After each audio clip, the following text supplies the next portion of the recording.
bum bum bum bum bum bum bum bum ya oromoti ya rabbi sinaa sabbarsiisuu bakka jirtanitti yoo ashama harka fuunee kabajamtootaaf jaalachamtoota keenya asoosama keenya gargaarree hedduu nu fayyada ture waan dhufe gaa jaalachuudhaan wanni godhan takka hin jiru duuka buunee hordofna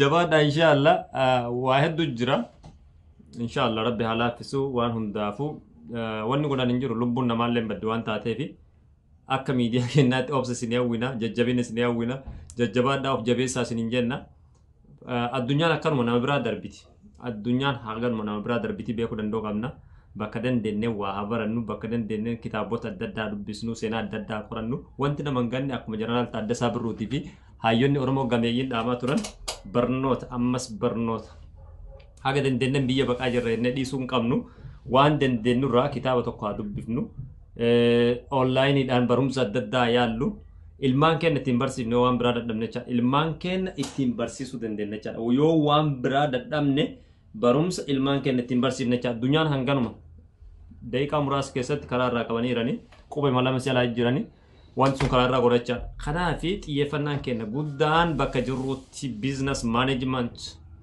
barumsa kamiyyuu barachuun gaarii isiniin jedha rabbi isin haa sabbarsiisu nu hunda rabbi haa sabbarsiisu kanumaan isiniin jenna gadda guddaa nutti dhagahame akka miidiyaa kennaatti gadda hangana hin jedhamne nu dhagahame maaliif warroota miidiyaa kana gargaara fakkeessi jira rabbiin dhugumatti nu haa laaffisu jajjabina guddaa isin hawwina waan hundaafuu jajjabaachuun bareeda I'm really sad jabaadha waan inni goon hin jirru jabaadha isin jira especially dargaggeessi biyya kana jirtan dinagdee akkuma dinagdee irratti xiyyeeffattan haga dandeessanii waan adda addaa haalli mijaa jira waan taate barumsas xiyyeeffadha isin jira galatooma ulfaadha hojiilee ajaa'ibsiisoo qabatee kallattiidhaan isin dhufee jira. Maarreegaa hawaasni keenya kan biyya keessa jirtanii fi kan biyyoota adda addaa addunyaa kanarra jirtan aanulee onlaayin maarkeet hojiilee dinqisiisootaan hedduu qabatee gama marsaalee odeeffannootiin isin dhufee jira. Meeshaalee mana keessaa faaya aadaa Oromoo calaqqisiisan elemtuulee gaggaa. Ashama harka fuunee kabajamtootaaf jaalatamtoota hordoftoota madda walaabuu miidiyaa kanneen addunyaa kanarra jirtan warroonni kallattilee adda addaatiin nu daawwachaa jirtan warroonni biyyoota adda addaa keessa teessanii kallattilee adda addaatiin sagantaa keenya hordofaa jirtan hundi keessanuu yooyyaa babaaroo isiniin jenneerra akkuma daawwachaa jirtan kan isin biraan gaa jiru sagantaa tamsaasaa kallattii gara madda walaabuu miidiyaatiin ani qopheessaa sagantichaa falmataa roorrooti warroonni nu daawwachaa turtanii keessaayyuu buleeyyan kenna kanneen biyyoota adda addaa keessa jiraachaa jajjabaadhaa wayyoomaa jechuudhaan nu jabeessaa jirtan hundi keessan ulfaadhaa isiniin jedha mareegaa sagantaa keenya hadhaa irratti gorsa xiqqoo isinii qabadhee isinitti dhiyaadheen jira akkuma beekamu keessaayyuu waa'ee beesaa kan tana dalage aanulee online marketing wal qabate namoonni hedduun bilbiltanii keessaan gaafii na gaafataa jirtan meeshaalee mana keessaa akkasiin miidhage kana eessatti tolfame Oromiyaa keessa moonnu sobdaa jechuudhaan kan na gaafachaa turtan hundi keessanuu Oromiyaa keessa magaalaa Shaashamannee akkasuma immoo dhugaa odeeffannoo adda addaa isin biraan geenna beeksifni sun kan dalagame suuraa argitan sun uffata aadaa Oromoo meeshaalee fayyadama mana keessaa kan kaleessa kunooti jechuudhaan Oromiyaa keessatti aanulee online marketingin qabate isiniif dhiyaatee jira keessaayyuu namoonni lakkoofsa bilbilaa gaafachaa turtan lakkoofsichi mara jira akka isin taatan hin beeku malee keessaayyuu gara beeksisaatiin wal qabatee haala gaariidhaan beeksichas isiniif ibseen ture namoonni adda addaa gaafachaa turtan lakkoofsichi chumarra jira magaalaa Shaashamannee ganda duwwaa tokko buufata konkolaataa cinaatti gamoo hundee guddinaa keessatti argama jedha argattanii jirtan jeetii yaada irraan isin deebi'a bakki itti argamu iddoon isaa magaalaa Shaashamannee ganda duwwaa tokko buufata konkolaataa cinaatti gamoo hundee guddinaa keessatti argama jedha teessoon lammaffaa magaalaa Shaashamannee ganda duwwaa tokko hoteela Hamilton cinaatti argama jedha bakka lama Shaashamannee keessa asumaan immoo congratulation gareen kubbaa miilaa magaalaa Shaashamannee Champions League Itoophiyaa ta'uudhaan gara Premier League biyyattiitti guddatee jira guddachuun waan nama ajaa'ibsiisu guddachuun waan nu gammachiisudha. Oromoo fi Oromiyaa hundumaa kutaalee 11 bakka bu'uudhaan Premier League biyyattii irratti hirmaatee magaalaa Adaamaa wajjin Premier League biyyattii keessa socho'uudhaaf kan qophii keessa jiru gareen bulchiinsa magaalaa Jimmaatiif bulchiinsa magaalaa Shaashamanneetiif irra deebinee congratulation jechuun barbaada. Dhalattoonni ilmaan Oromoodhaa kilabiin kun kilabii Oromoo hundumaa bakka bu'eetiin liigii biyyattii irratti hirmaatu waan taateef kallattii kamuu dinagdeedhaan bira dhaabbachuun barbaachisaadha. Dinagdeedhaan bira dhaabbachuun murteessaadha. Kilabii Shaashamannee seenaa addaa dalageera. Taphoota hedduu walitti aansee mo'achuudhaan taphoota muraasa qofa qixa ba'uudhaan wal dorgommii faayinaalii dhuma argamuudhaan abbaa shaampiyoonii liigii olaanoo biyyattii keessatti abbaa shaampiyoonii ta'uudhaan seenaa gonfateera. Kanaaf keessaa yoo gareen kun jechaadha gareen Shaashamannee Premier League biyyattii keessatti hirmaatuun maal fidaa faayidaa maalii qaba kan jedhu qabxiilee muraasa ni kaasuu danda'a. Qabxiin jalqabaa dargaggeessi har'aan tanaa kallattii adda addaatiin alaada adda addaa keessa kufaa ture fakkeenyi isaan gorachuudhaan yeroo isaan liigii olaanoo guddatu kan biraa ammootu liigii Oromiyaa keessatti hirmaatee carraa argata. Dargaggoonni kuwwan shifti jalaa baastaan isaan guddattootaaf carraa bana. Lammaffaa immootu ispoortiin guddina dame investimantiiti. Dargaggoota hedduu investimentii kubbaa miilaa keessa galchuu danda'a. Liigii olaanoo keessatti kafaltiin gaariidha. Sadarkaa Oromiyaattis hanga tokko kafaltiin gaariidha gahallee baatu jechaadha. Kanaaf gar tokkoon madda dinagdeetii akkasuma mootu meentaalii dargaggeessa kamiyyuu jechaadha. Gara meentaalitiin yoo laalle fiizikaalii meentaalii ispoortiin akkuma nama fayyadu jechaadha. Dargaggoonni hedduun kiyyoo kanarratti akka xiyyeeffatan faana ispoortii irratti akka xiyyeeffataniif haamlee isaanii eeggachaa. Bara dhufaa darbaa yoo liigii keessa turan immoo carraa isaan birootii hin banu jechaadha. Har'aan tana magaalaa Shaashamannee Premier League biyyattii keessaniidha. Maaltu barbaachisa? Deeggarsa barbaachisa. Maaltu barbaachisa?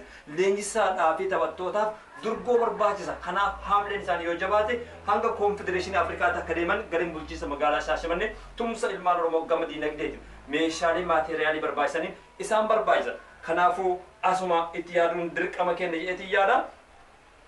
Waa'ee mana uffata aadaa keessaayyuu aanolee maqaa seenaa guddaa qabu maqaa jabaa Oromoo biratti akka malee kireeditii guddaa qabu aanolee online marketingii viidiyoo san argitanii jirtan viidiyoo akkam bareedaa suuraalee argitanii jirtan suuraalee hedduu mimmiidhagoo dhugaa dubbachuudhaaf aanolee online marketing kallattiidhaan bilbilaan dubbistan taanaan waan barbaadan ennama san isin erguu danda'anii akkuma jalqaba irratti isiniif ibsuuf yaalachi bakkitti argatan. Lakkoofsa tokko magaalaa Shaashamannee ganda duwwaa tokko buufata konkolaataa cinaatti hundee guddinaa keessatti argama. Lakkoofsa lammaffaan immoo teessuma keenya magaalaa Shaashamannee ganda duwwaa tokko hotel Hamilton cinaatti argama jechaadha. Kanaaf kallattiidhaan qaamaanis yoo dhahitan bilbilaanis yoo gaafattan Shaashamanneen isinirraa fagaatu. Oromoo fi Oromiyaadhaaf warroota uffata aadaa gaarii safuu duudhaa sabichaa eeganii haala kanaan hojjetan irraa yoo fudhatan tokkoffaa of fayyaddan lammaffaa isaanis fayyaddan sadaffaa mootu aadaan keenya safuun keenya akka jabaatu isaaniif haamlee hortan akka sabaattis miidhagina keenya proomoot gataa jirtan jechaadha. Kanaaf aanolee online promotionii namoonni na gaafachaa turtan hundi keessanuu ulfaadhaa wayyoomaa isiniin jechuun barbaada. Meeqa kallattiidhaan bilbilee gaafii gaafannaa isaanittiin isin deebisa. Kallattiidhaan bilbiluttiin jirra.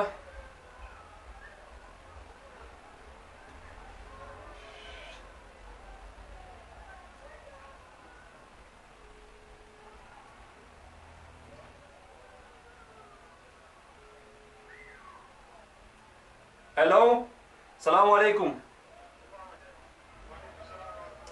Tamsaasa kallattii irraasii bilbilutti jirra. Aanolee online marketingii eessarraa argachuu danda'anii haala kamiin argachuu danda'a warroonni biyya keessa jiraatan viidiyoon kun kallattiidhaan namoota hedduu bira dhaqa.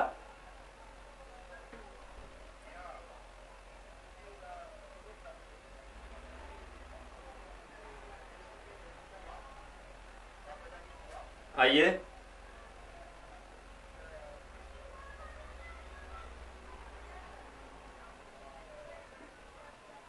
Sagalee xiqqoo ol kaasa sagaleen dhagahamu.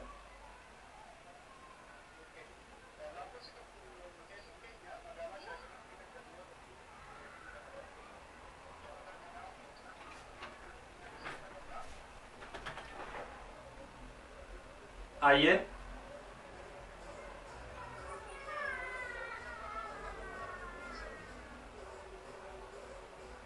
Ayyee.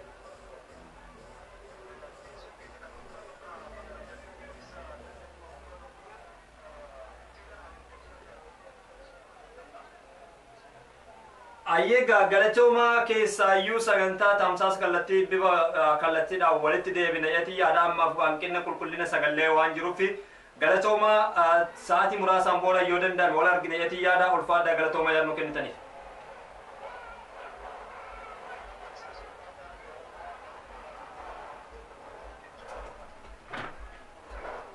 Galatoomaa ulfaadhaa wayyooma galatoomaa. Egaa daawwattoota keenya hanqina sagalee nuqunname noof qolchaa isiniin jechaa sagantaa tamsaasa kallattii madda walaabuu miidiyaa irraa kan isin biraan gahaa turre qabxiilee lama anolee online market uffata aadaa meeshaalee fayyadamuu kan manneen keessaa biyyoota arabaatti hawwaa turtan oromiyaa keessatti isin dhiyeesse inumaayyuu magaalaa Shaashamannee jiddu galeessa Finfinnee dhaqxanii konkolaataadhaan biizii ta'in jechuudhaan magaalaa Shaashamanneetti isin qopheessee jira. Maarreegaa Shaashamannee dhaqxanii bitachuu salphaadha. Itti aansuudhaan congratulation bulchiinsa magaalaa Shaashamannee dargaggoota Premier League biyyattiitti guddachuudhaan Confederation Afrikaa irrattis akka arginu abdiin qabna. Kanaaf haa tumsinu isin jedha. Sagantaa kiyya asirra goolabee jira. Kan isin wajjin ture Ampalmataa Rorrooti gara madda walaabuu miidiyaatiin waan nu dhaggeeffattaniif galatoomaa.